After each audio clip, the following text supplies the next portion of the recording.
Welcome to the 2021 Fanfare Launch into Cyberspace. Normally, you'd be visiting the High School of Art and Design's gymnasium, cafeteria, and other spaces around the building to interact and learn about the incredible creations of our young professionals, other creators and innovators in the community. You'd be seeing portfolio reviews. You would be involved in special seminars and workshops. You'd be seeing exciting contests and draw-a-thons. Again, that would have been during a normal school year. The incredible challenges of the pandemic have forced our amazing PTA to take Fanfare and bring it online. So this is our first and hopefully only virtual Fanfare event. And with that said, we still have the vast majority of incredible experiences and learning opportunities for you to be a part of. We're incredibly proud of what our PTA and larger school community have put together and can't wait for you to join us throughout today and the next few days as each one offers unique and special events. Be safe, be well, most importantly, enjoy yourselves and be part of our community.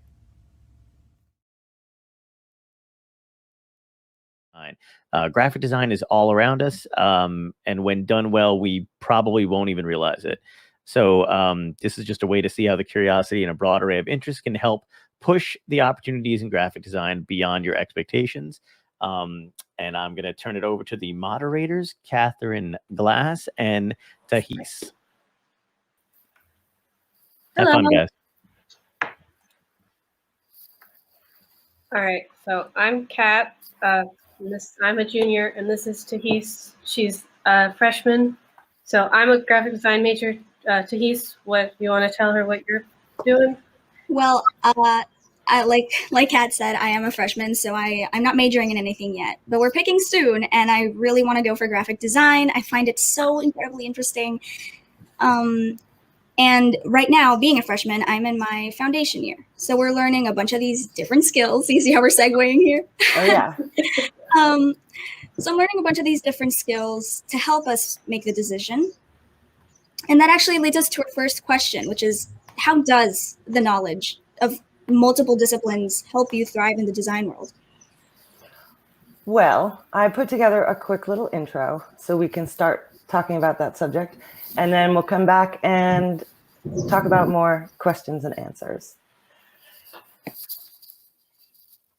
I'm a design director and graphic designer and illustrator, and as such, I'm going to make a quick case based on my own experience in graphic design. For many, the phrase graphic design brings to mind things like logos, catalogs, book covers, websites, print ads, emails. But it's so much more. It's everywhere. One way or another, graphic designers have a hand in much of what you look at, whether it's printed, like a postcard, catalog, or bottle of shampoo, or digital, like a blog post, ATM interface, the latest Netflix series or video game, the stickers and filters you use in social media, or even the ad that might convince you to buy the bottle of shampoo. Think about that. As a graphic designer, you can do your work in any field, almost any subject matter, and on any platform. Now, think about what you might choose to specialize in. Could you choose? More importantly, should you? Do you want to? I'm going to give a brief rundown of what my design career has looked like over the years. My first design job was at a music marketing firm, and everything I created was for printed materials, including a bi-monthly industry magazine we created in-house. My second job was at MTV Networks, designing show titles and bumpers. When I started, we set up graphics in Photoshop and sent them down to editors to layer into the videos. Not long later, they invested in After Effects and trained us so that we could create much more intricate and dynamic designs. My third job was at a design and marketing agency where we continued to do print, but I also learned to design for the web and digital interactive, which sounds silly now because everything is digital interactive, but it was still new at the time. For a number of years, I worked as a freelance under my company name Electrofork. My projects ran the gamut from small to large. Sometimes I worked alone, and sometimes I was hired to work on a larger team. Working on a larger team was always a great opportunity to learn more. I worked on logos and identity systems, print and poster design and illustration, website design, motion design and animation for television and film, interactive exhibits for museums, and design and animation for event projection. Now, for the past 3.5 years, I've been working as design director for NYC Company, which is the tourism marketing organization for New York City. We design for in-person and virtual events of all sizes. We design multiple campaigns throughout each year for print and digital media, and none of my prior experience has gone to waste at this job. Prior experience never does, and I'm always learning more here, which keeps things interesting. But I want to make something clear. When I was in college, I only learned print design and the techniques and types of layout that it entailed. That's how it was back then. I was also interested in illustration, as I've mentioned, but my focus was on design. And I liked that design could incorporate illustration, so it didn't eliminate that from the possibilities. We learned how to do things the analog way. We were introduced to doing them on the computer, but it was only an introduction. Everything else I learned along the way, whether on the job or on my own time. Things are different now, and I'm sure you're learning about print and digital, and you're likely to get to dip into a variety of projects and media. But the spectrum of media that graphic design touches is so broad, there's no way for your professors to introduce you to all the possibilities, let alone teach you how to be fluent in them. The most important things, both as a student and as a designer in the field, are be curious and get good at learning new things. In both of these endeavors, Google is your friend, as I'm sure you already know. Watching tutorials on YouTube may not make you an expert at something, but it can get you on your way, and practice and repetition will hone your skills. And in many cases, honestly, it's not necessary to be an expert. Sometimes you only need to know what's applicable to the project at hand. Knowing how to do everything that a piece of software is capable of is a tall order. But if you can get good at diving into new software and skills with an idea of what you want to do with it, that can take you far. So now that I've presented my very brief case for multidisciplinism, let's get into talking about questions or any ideas you guys might want to discuss. So clearly, you did a very good case here.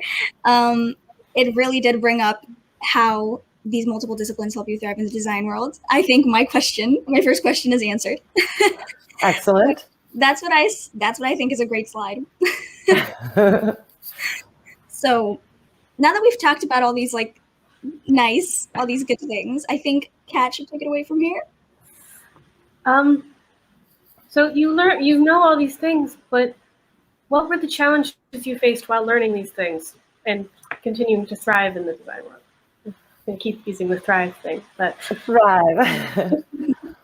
Well, honestly, at the beginning, I had no idea that I was going to end up getting into so many different types of design. Even at my first job, where everything was based on print, there was so much that I had to learn. Not only to get better at the software that I was kind of fluent in, but also designing for a lot of different formats and learning how to do really in-depth layout for the magazine. And it was great because when I started at that job, the woman who was moving on and whose job I was going to step into, she spent several weeks kind of showing me how they did things at that job. And that's a pretty typical situation. So like, it's rare that you're going to be dropped into something cold and just be expected to know everything, because most places do have their own way of working and they have their own processes and procedures. So even during, like, while people are stepping you through that kind of thing, you're going to learn so much. And in a lot of cases, you may end up slightly exaggerating how much experience you have or whatever. I definitely did that when I was fresh out of school. You know, you hear about people like beefing up their resumes a little, and that's pretty normal. But again, if you can get good at learning new skills and not being intimidated by just kind of diving into a new software, it's going to help so much. And you can work on like self-initiated projects if there's something that you aren't great at yet, but you're interested in. You can do some research, kind of come up with your own project that you're really passionate about. And that makes the learning so much more fun, and it goes faster because you really just want to figure out how to make it happen. Wow, I mean, that's really interesting. I can imagine how tough I actually can't. I can't imagine how tough it must have been going into things, only really having like a good amount of knowledge of one single thing and then learning so much in the industry as you worked. That's impressive. Thanks. And keep in mind, this is over the course of a number of years, like a lot of years. So it's not like it happened all at once. Definitely not. That was obviously the bullet point version. I do want to ask, how do you think graphic design has changed with the rise of easier access to technology and the internet, especially with what we're going through, what we have been going through this past year? That is a good question. Well, one thing that I have learned over the years is that things change quickly. And one of the things, now obviously at the time that I was in school, I didn't realize that I was not specializing. I felt like I was specializing in print design and certain types of print design. But in the time since then, things change ever more quickly, as I'm sure you both know. Like new apps come and go, they get popular, and then they might disappear, like what happened with Vine, for example, And that's also true of software. Software comes and goes. Like you can't rely on anything to be around forever. And that is why I talk about staying curious and learning how to learn. Because if you only really know how to do one specific thing, then what are you going to do if that ends up fading out or if it gets replaced by something else? So having the flexibility and the curiosity to kind of stay on top of what is happening and what's new is always going to give you an edge, not only in graphic design, but in any field.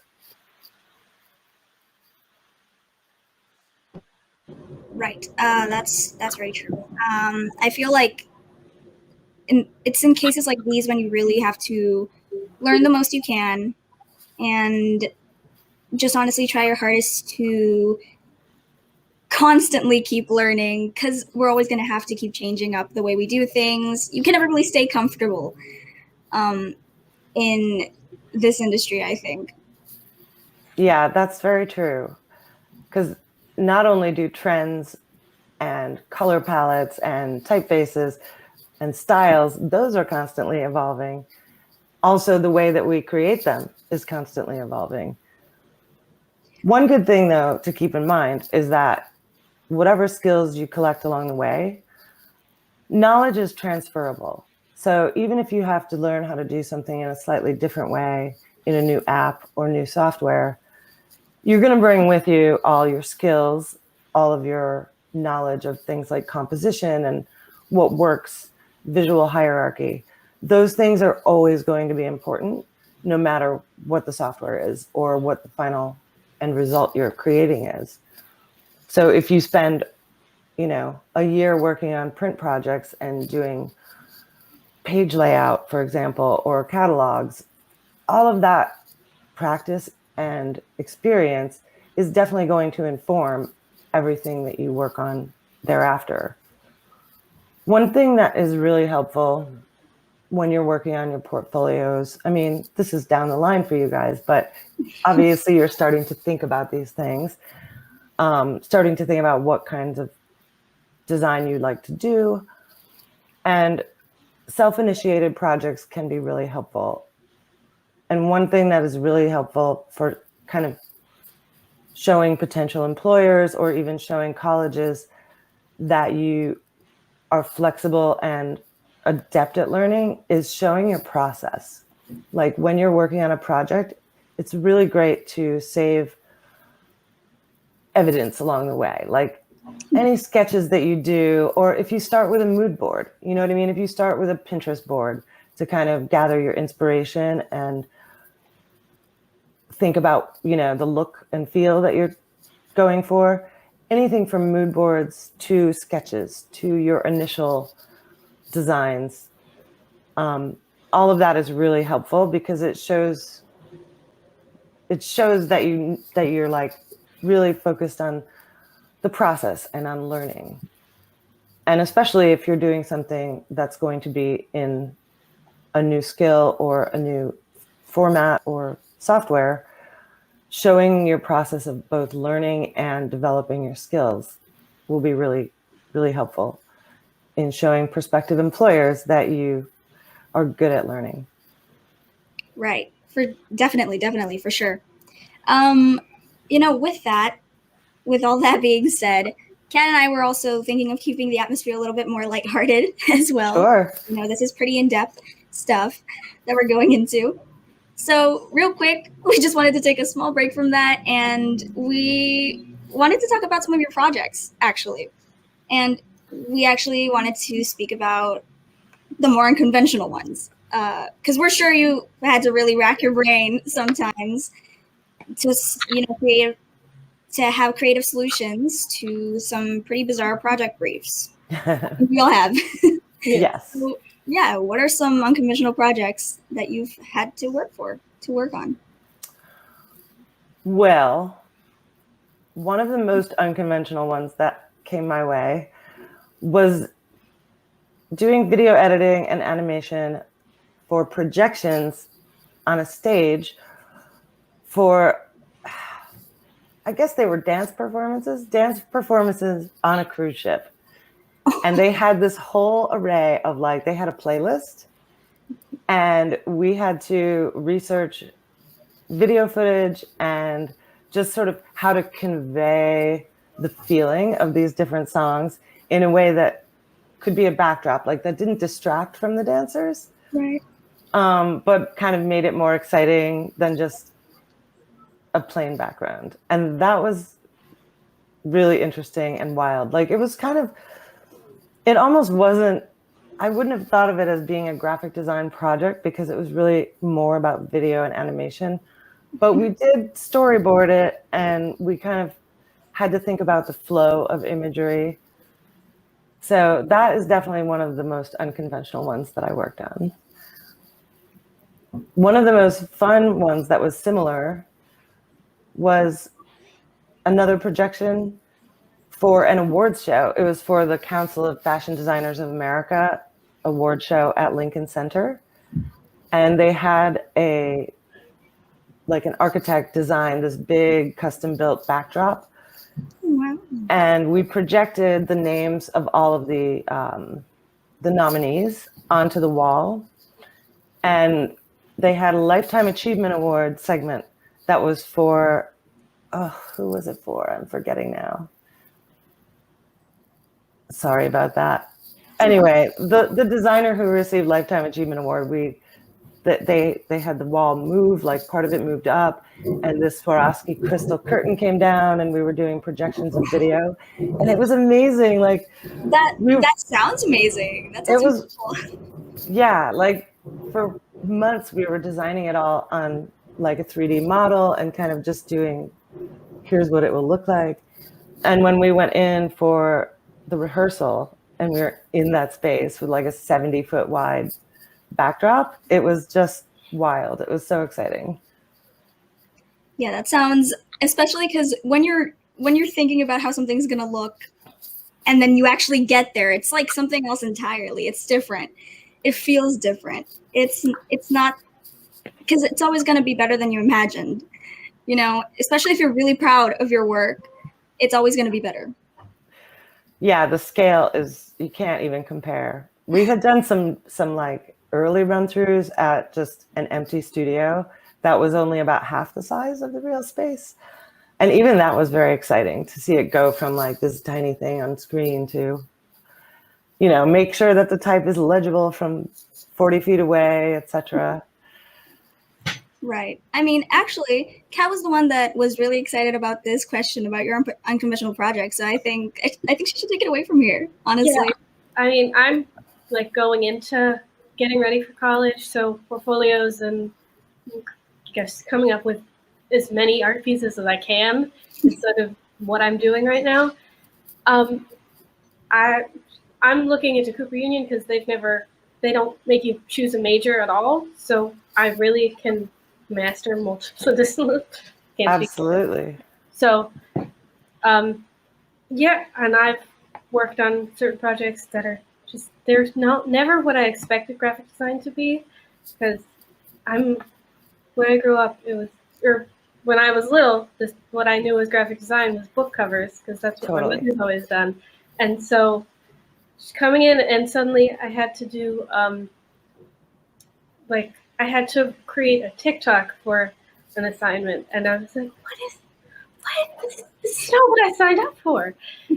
But I'm learned so much and I'm really excited. So I don't have a question for you anymore. I'm sorry.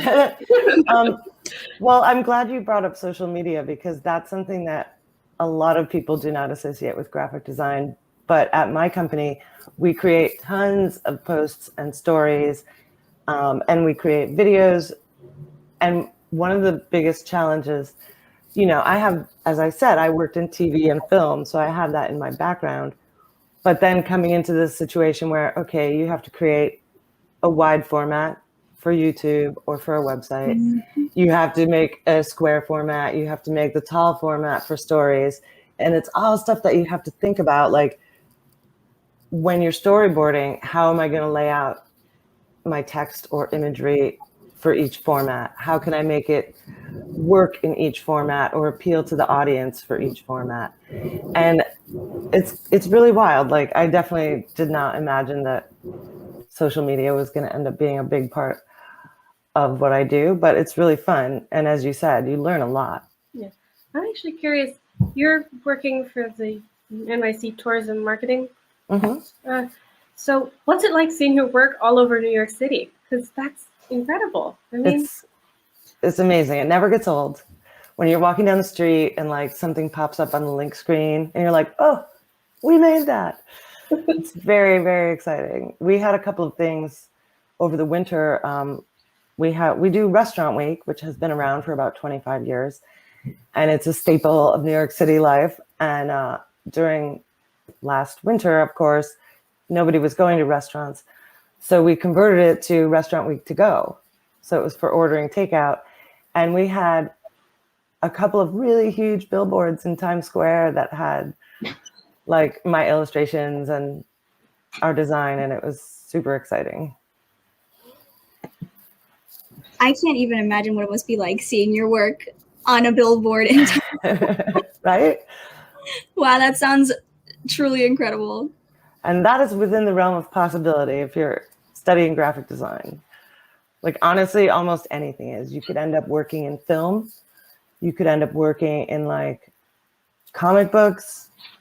You could end up working in science-related fields doing infographics, or, I mean, if you can think of it, there's probably some aspect of it that involves design, and that makes it super exciting.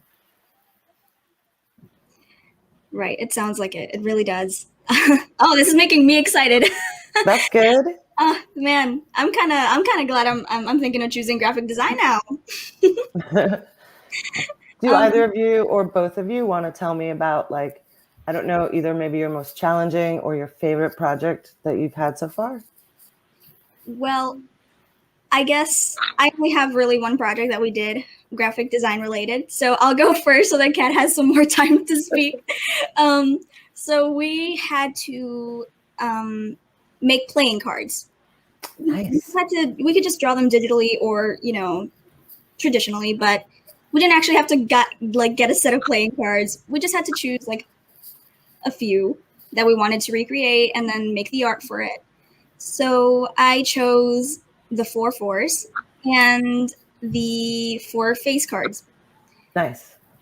So I went for a flower theme because I love flowers, and I feel like there's a lot that you can do with it since, flowers all have their meanings. Same with colors. So I really used both of those and kind of went with, okay, so this color flower represents this, and this is what this card represents in carntomacy. So, I kind of used the same, if they had the same sort of message or meaning, I brought those two together.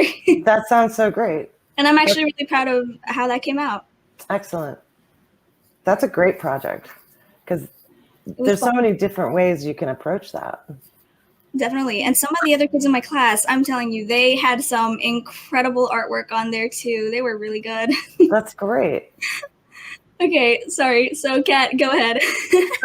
Well, one of my more recent projects is, so I'm a junior, and in junior year, you start working with like outside companies that come in and give you projects, sort of as Wonderful. yeah. So I got to work with Penguin Random House for, they gave us some of their old book. Oh, this is not it. This is actually one of my favorite projects that I've ever done. This is this is what I was talking about, A Taste for Love. It was really challenging because I'd never worked with stock photos before. Mm-hmm. I'd always just kind of, gone crazy on Illustrator and had a lot of fun with that. So this was like, it's so Frankenstein. It was really scary, but it's about a girl who she enters a baking competition and, or she's helping with a baking competition. It's a rewrite of Pride and Prejudice, and so wow. Everyone was doing these like a boy and a girl like about to kiss or on it like full body on a date, and then it's like, but that's not fun. I wanted to do this is about baking, not dating. Right. It's and so I looked at milk bread, which is, they gave us a list of like food that was referenced in the book, and milk bread was one of them. And I saw a lot of it, you could shape it in different ways. And so I thought, wouldn't that be so cute if it was a heart and then someone was just, it's because she's choosing between some boys. Right. So if she's picking a specific piece, it was my favorite thing. And I didn't want to go all red and rosy because the heart already signals love. I wanted it to make it sort of bright and citrusy and exciting and young. It came out really quite well for me. I love that solution because it's like, it doesn't tell the whole story, but it's giving you an idea of what's in there, of what to expect. I think this is the beginning of the year. This year we did zines, which is about, we were working with the Marion Goodman Gallery, and so they showed us a bunch of work that Saul LeWitt had done in his series photography. And so our assignments were take pictures like you're teeny tiny, like around your apartment. And so I did that, but then I was like, these feel so stuck. And I was thinking, I feel like I'm trapped in this apartment. I feel like some kind of shapeless creature. And so I took the photos and I put them into Procreate, and I sorted them and shaped them. And so cool. Yeah, and then I ended up picking some songs that I've been listening to over and over again this year, and each page is a different. It's either all the lyrics or a specific lyric that has sort of been plaguing me. Right, earworms. Yeah, and it was really. That's super expressive. I really like the way that you're not only telling the story, but expressing how you felt. It's really effective. Nicely done. That looks like it was a very exciting project. Or a way to take boredom and repetition and turn it into something quite exciting, actually. That project, I was working on it, and I sort of scrapped my first, like the idea that I had been working on, because it was like I was in a cage, but it didn't look very cool. And so I, like a week before it was due, I was just like cramming and like staying up until 2 a.m. working on it. I was so excited for this new idea that I had. That's awesome. Yeah. We'd love to see some of your work on your website or something. Sure. Thanks, Monica. Let's see.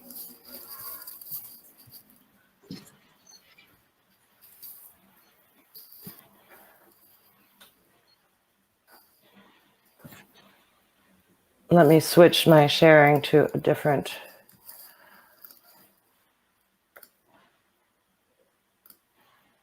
Oh, it was sharing that. Sorry. I thought it was only sharing the that one window.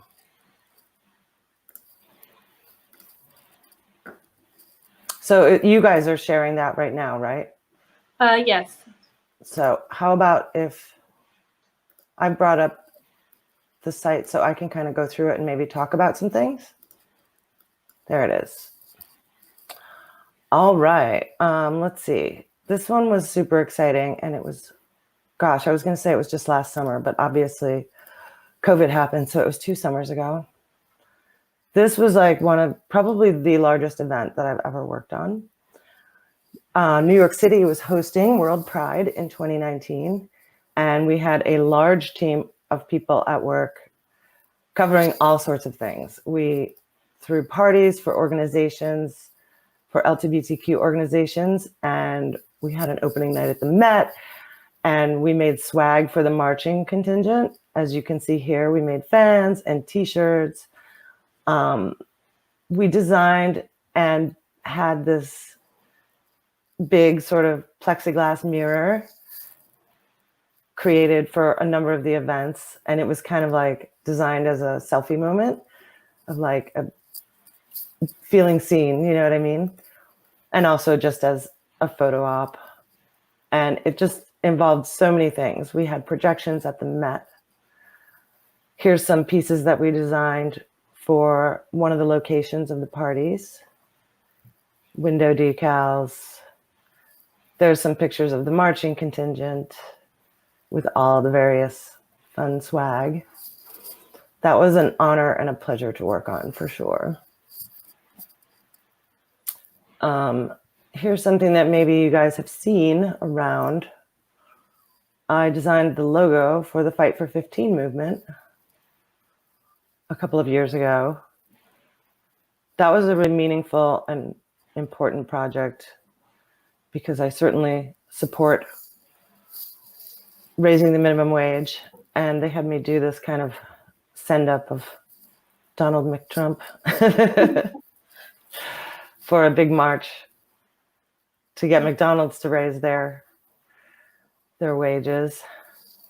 This is kind of a coincidence because our next question was, how are you changing the world or making a difference in the world through your designs? And that answers our question. Bit by bit, you know. I do, when I was working as a freelance, well, actually, NYC and Company is a nonprofit organization. But when I was freelance, a lot of my clients were local organizations, like industrial development organizations or community hubs that help people get housing, that help people train to get jobs. And also I've done a lot of logo work and design work for small businesses in the city. So that kind of thing has always been important to me, more so than, say, working at an ad agency or a big firm. You know, I'm sorry, continue. If you have a question, go for it. Well, I was just going to say, we actually saw your Instagram. Mm-hmm. You know, Pat and we went through your Instagram, and we saw that you have a lot of, paintings on there. You paint. That's right. The multi-discipline goes very beyond. We actually wanted to ask, why is it that you paint? Like, does it feed into your creativity outside of work? We're sure you love design. But when you're not doing that, you're painting. So is it like a way for you to, I don't know, like I said, feed into your creativity? For sure. Definitely. I mean, I think everything that we do ends up, whether subconsciously or not, feeding into our creative work. But when I was a kid, I did drawing. I just drew and drew and drew, did drawings all the time, everywhere. And some painting, I painted in high school and stuff. And that was why I initially wanted to be an illustrator. Like when I first entered college, I was certain that I was going to be an illustrator because I did drawings. But much like you were saying, you're in the freshman year, so you're doing kind of covering all the bases. You're like learning about different disciplines. So when I started college, our freshman year was called foundation year, and we did like fine art and art direction and graphic design and illustrators all had the same classes. So we did drawing, we did 3D, we did like color and painting and art history, of course. And then in my second year, when it was getting into the communication design, we did graphic design, we did illustration, we did art direction. We had the options to take things like photography or printmaking. I did silkscreen, but the reason why I got into graphic design, even though I love to draw and paint and make art, was because graphic design lets you incorporate any kind of medium into it, as you know, as we've been looking at, like TikTok, photography, video. You could do stop motion animation. Kind of the sky's the limit. And a lot of my work has incorporated illustrations over the years. And nowadays, painting is just pure joy. Like it has no agenda. So it's like my relaxation. At work, there are deadlines and there's things that we need to communicate. And there are certain audiences that we're talking to. So there's a lot of editing and focusing on the message and things like that. Whereas when I'm drawing or painting, I can do whatever I want. So it's kind of like freedom for you. It's kind of like a little bit extra freedom when it comes to art. You know, you can take it whichever direction you want and just have fun with it. For sure. And I still end up learning things in the medium of printmaking or painting that do inform my graphic design work, whether it's on a compositional level or a color palette, or even using things like, organic perspective to give depth to a piece. Like those all translate, whether it's purely abstract forms or whether it's figurative or, realistic artwork. All of those things cross the visual media. They're useful in everything. Well, when we were looking through your Instagram, there was one specific artwork that really caught our eye. We believe it's called Barbie Bar Berlin. That is a recent one that is still in progress. Right. Go ahead. We just wanted to ask, why show specifically the progress of this painting? So in depth. Like we saw it quite a few times. It's beautiful. Well, that is a great question. And this takes us back to always be learning. This was part of a painting class that I took I think it started in March. And it was an 8-week class with a painter whose work I really admire. And he works in a style called disrupted realism. He's from a background of really like hardcore traditional representational oil painting. And at some point, he just kind of got bored with that and wanted to break out. And so he has a class where you can kind of learn the techniques he uses. So that's why I was showing all of these, like from the thumbnails, where you're kind of coming up with your design, your composition, you're trying out lots of different designs. And then the black and white study, where you're getting your values down. So it looks like the painting is very spontaneous, but it doesn't need to be. You can plan out a certain amount of it to try to make sure that it's going to be an effective composition, an effective design, if that makes sense. And then you can just kind of have fun when you're actually laying the colors down, because you've kind of sorted a lot of it out. It's similar with graphic design when you work on sketches or thumbnails. It's a way of hopefully guaranteeing that the final product that you spend hours and hours and hours on will be effective because you did all that pre-work ahead of time. See, it all connects. So we were actually going to ask, does it affect how you paint? And we can see, it changes how you paint. You are really you're kind of having like this whole process of, here we start off with this, here's the planning, then we work on the values, and then we change up the colors a little bit. It's really interesting. It's also, and honestly, we love the painting. I specifically love painting. Thank you so much. That is my brother and my friend Zach. That is from a photo I took Let's see, that was in 2018. And we went to visit friends in Amsterdam, and then we went to Berlin, and we saw some friends there, and then we went to Paris. I really miss traveling. I can't wait to be able to do that again. Well, someday I hope to travel the world as well. Absolutely. It just sounds like such a fun, amazing time to be able to go everywhere. Yeah, and that's another place where you get new inspiration and see other approaches of doing things, because you might see, things that are trending in design or fashion or anything in another city might be quite different to where you are. And it's super fun to see what's going on in other places. It's inspiring. Right. We also wanted to know, living in New York, you're making an impact on the world, whether you think so or not, which is really fantastic. It's beautiful. It's just a place for an artist to live, really. I agree. The city is full of energy and full of so many different kinds of people doing different things.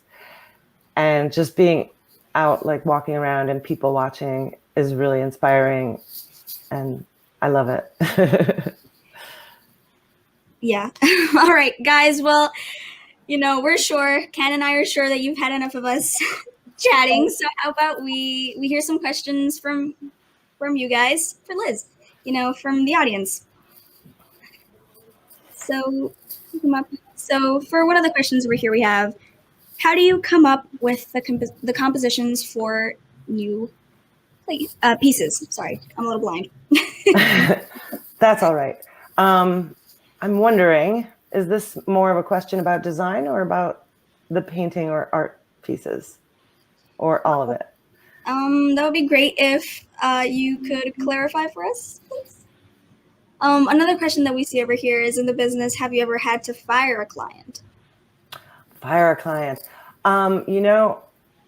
It has been rare, but I did have one client who I worked with on several documentaries. I did opening credits and closing credits and things like the lower thirds, like where it says my name underneath the video feed. And she did pretty ambitious documentaries. And I worked on about 3 or 4 with her. And each time the scope of work was growing. It got to where there was more and more work to do, and the projects took longer, and her budgets were not expanding to reflect that.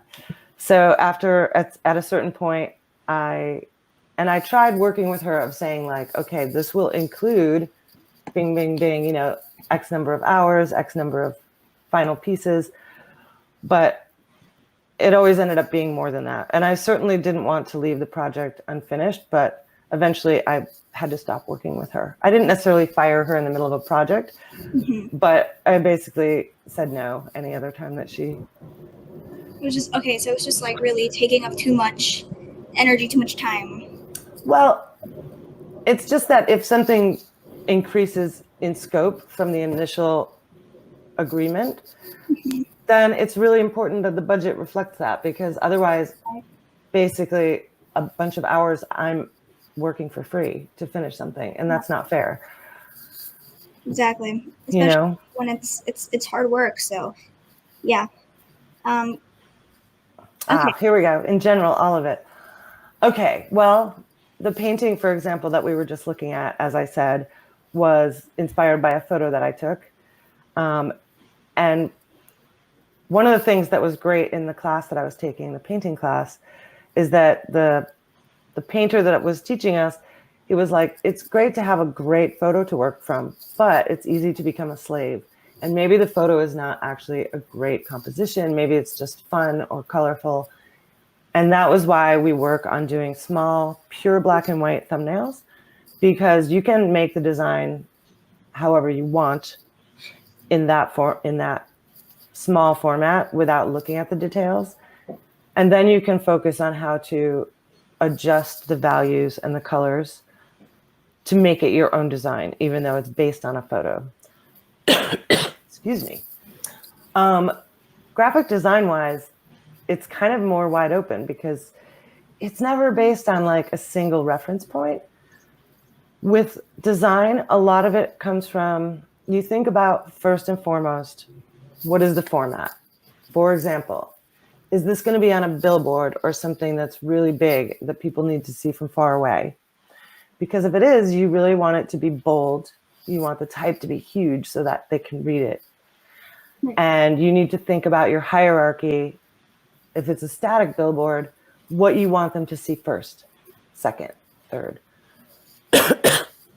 And then if you're doing something in video, for example, or animation, it becomes a whole different ball of wax, which can be a lot of fun because you have the time scale that you can also use. So, for example, something might not have to be huge to be the most important. Maybe it's just what you show them first. And then, you know, a few seconds later in the timeline, you bring up what you want them to read second. So there's lots of different ways of coming up with compositions, whether it's on a screen or on a page or over time. And I think that's one of the best and most exciting challenges about graphic design is that there's a million different solutions that can work. Not a million maybe, but there's a lot. There are as many different solutions as there are designers, let's put it that way. So I guess it would be millions. And then when you throw into the mix all the different types of media that we design for, composition a lot of times it comes by thinking about all of those things. I hope that answered your question. Well, we hope so too. We hope you liked that answer as well. So go ahead, Kat. One more question is, are there organizations you recommend to join or that are worth joining? That is a good question. That is something that I have to admit, I'm not super active. I am a member of the AIGA. I have not been super active with them, in part because a lot of my outside of work time is spent either on freelance projects or, as you saw, making art. So that is something that I'm sure your professors could have better answers for than I do. Sorry about that. Well, thank you so much, Liz, for all your answers. This was fantastic. Very productive. Thank you guys so much. I loved your questions. And I will definitely say this much, that whatever you're outside of, you know, things that are not homework or not specifically design related, any other interests you have, whether it's video or like you play an instrument or you like to write short stories, all of that stuff will end up being useful in your practice because you might end up making suggestions for taglines when you're working in a brainstorm. You might, you know, have some ideas of how to approach event planning or any number of things that someone else doesn't have. And it might be informed by what you find fun outside of work. Hey everybody, as you can see, I just barged right in here. Hi, Miguel. Hi. We're wrapping up. The next panel is going to be starting soon, but we have this Twitch user, D1Mix, who actually had one last comment. I don't know if you want to quickly touch on this. This is probably a student, I guess, from the school. I love this question. Yeah. I was right in your shoes. I really wanted to be an illustrator. And one of the things that kind of made me lean more towards graphic design was that,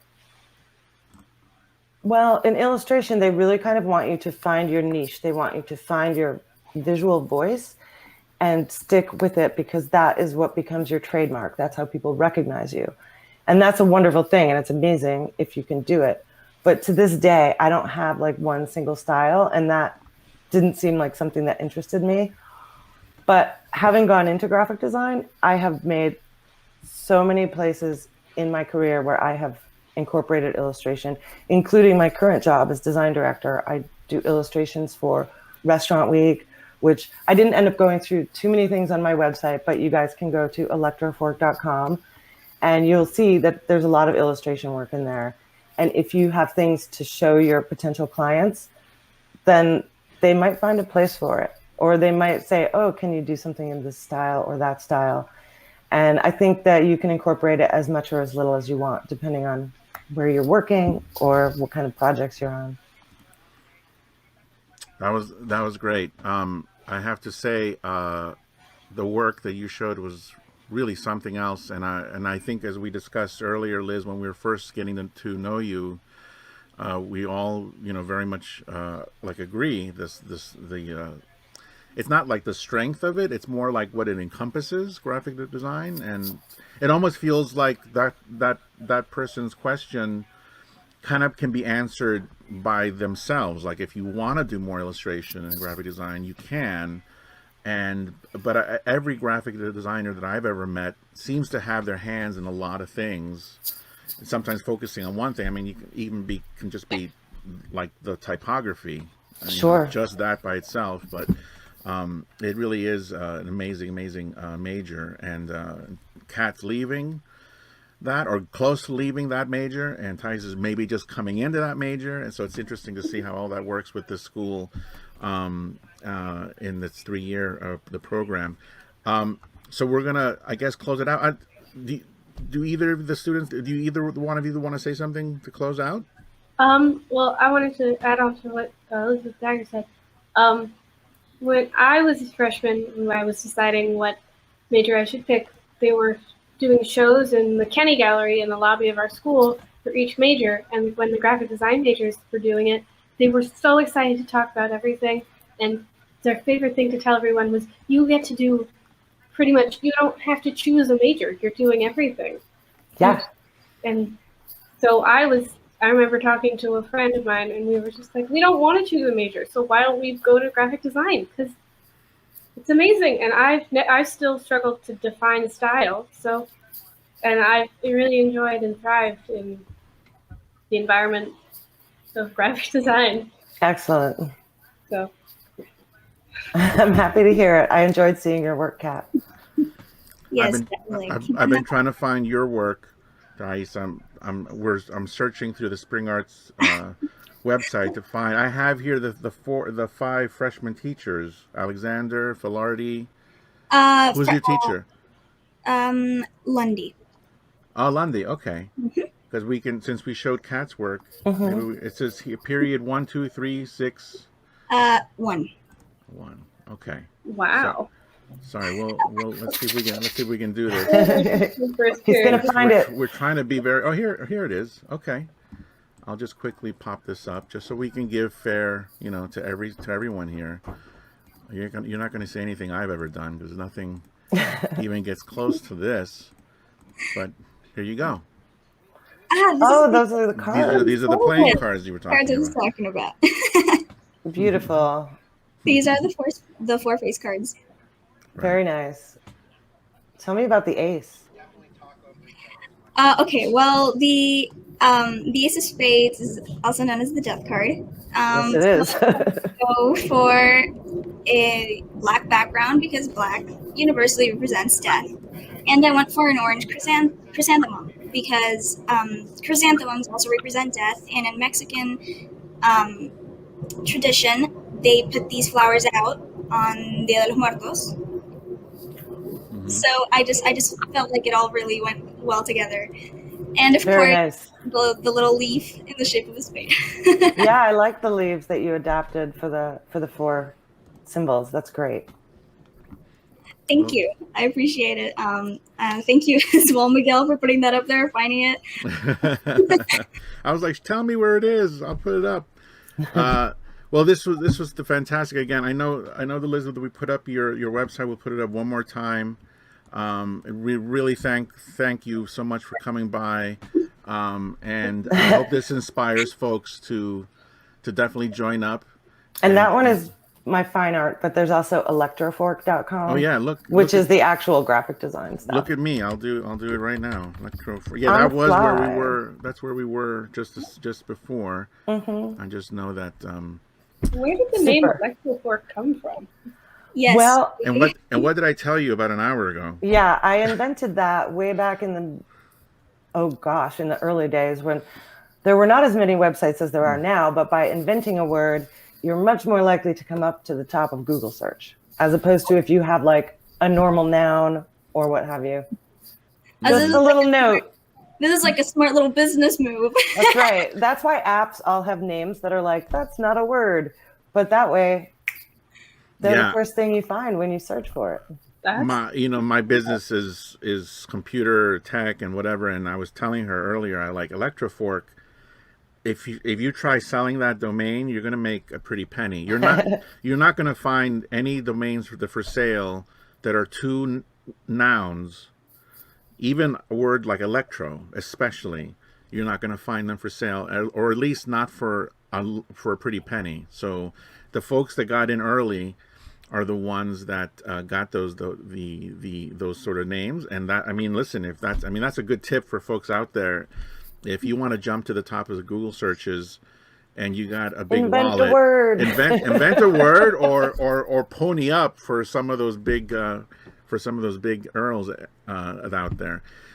Anyway, let's just wrap this up. Let me see if anyone is giving any last comment here. No, everyone is just folks are commenting on your work, the Thais, and we have our PTA president is giving you a thanks. So thank you. Yeah. So I'm gonna cut the cord to the public, but you folks stay here and you can do your little farewells here.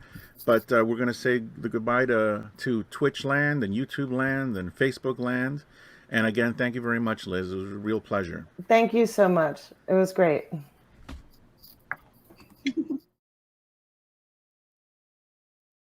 So here we are. We're going to do a quick little, again, just a little slideshow and discuss why we're doing what we're doing. So I'll get it started. And it's been such an amazing weekend. The professionals that we've met through Fanfare have been extraordinary. They gave their time, and they made it possible to interact with our amazing students. This is a fundraiser, though, and so we really want to make sure that people who have enjoyed this content all weekend are really going through and making a donation to help our students. Our students are the best of the best. They are from every part of New York City, from the Bronx to Staten Island to Brooklyn, Queens, and they come to school in the heart of Manhattan. And they need our help. They need our help to get art supplies. That's a big, need that you don't think about. Everyone is not working digitally. And if they are working digitally, they need the next Wacom tablet, or they need the next application. And that's what the PTA funding can give to them. Oh, there's John. Hi, John. Hello. Hey, John. Sorry about that. That's all right. Okay. I'm so excited you were having a great time with the cosplayers. Oh, they were so much fun. We could have talked for another 2 hours. It would have been great. And what was great too was one of those cosplayers was an alumni, and Yes. she was talking about how much the school meant to her and her ambitions. She is now a working illustrator working with Nickelodeon on a project, I think, also working Netflix. Netflix. Thank you. Yep. And so that's the kind of student, these ambitious students who want to work in the creative field. This is a great slide showing some items and what you can provide if you can donate today. A studio easel is something that any artist who works on canvas can use. The illustration folks, that is expensive, and we would love to be able to provide that. And so could you make a donation today of $125? We have our guests here are going to be talking about comics, and there's India ink, this special, the pens, there are all these little accoutrements that they all need in order to get the job done. So, and you don't buy it once. You buy the easel once, but ink, paint, paper, you go through it. If you're in school and you have to be constantly creating, you're going through it. And so it's a constant need. And we want to be there for our students, the PTA. You had a great story. I don't want you to... Oh, yes. Well, I met with an illustrator, or it was an aspiring cartoonist. But he's in 9th grade. He's amazing. he was showing me an ink drawing, and it was this elaborate ink drawing with all this cross hatching and everything on it. And he said, I couldn't finish it the way I wanted it to because I ran out of ink in this ink pen, which was like a special ink pen. And I just thought, wow, if that isn't a metaphor for what we're doing, you know, like, let's keep that ink flowing. Let's let him realize the beautiful creation he was making, and let him be, you know, the next cartooning star. And you can do it. Yeah, like as we were saying, even $1 helps. So anything helps. John, this is here. We rack this up. It's time for that radio voice. Yeah, here we go, guys. If you can, please donate to fanfarenyc.com, or you can go and donate through a text message, because we're super savvy like that. You can text FFNYC to 44-321. Give us all the money, everything you got in your wallet. Go through your kids' piggy banks. They don't need it yet. When they go to the High School of Art and Design, then they can save up. But for now, you know, give us what you got. Yes. Go ahead. I think there was one more slide that we were going to just talk about, merchandise, because John had a T-shirt on that was very special the last few days. I think you had to wash it now. I understand. That's funny. I actually did. I was like, I can't do it. It was like the smellometer. There was no, you couldn't do it. But 2 days I had it. But we know people are such fans of Fanfare, and we have some merchandise with our mascot on it, which was created by one of our students, Lang Mansunu. And I just want to make sure that everyone who wants to could buy it. It's on our website, fanfarenyc.com, and go there, buy whatever. They're great. I have a T-shirt. I'm excited. My daughter has a sweatshirt. There's the mascot up in the top right. Yeah, that's awesome. So the all this merchandise is available through tomorrow, but then it's not available. So please do go and get yours today. There's a gate. You gotta get there before the gate closes. And exactly. then we do want. It's still, if you go and you donate, certain amounts get you some of these merchandise too. Am I not right? I'm sorry. No, you're right. You're right. I think it is, if you donate $125, we will give you one of these awesome tote bags.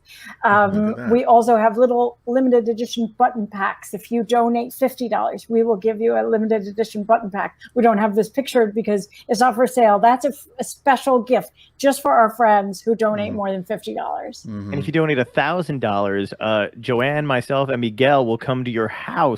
Oh, I thought you were going to throw in that dog. Yeah, and the dog. And the dog. We're just giving stuff away. Right. Time, bodies. We'll do it. I'll get on the call and talk to you.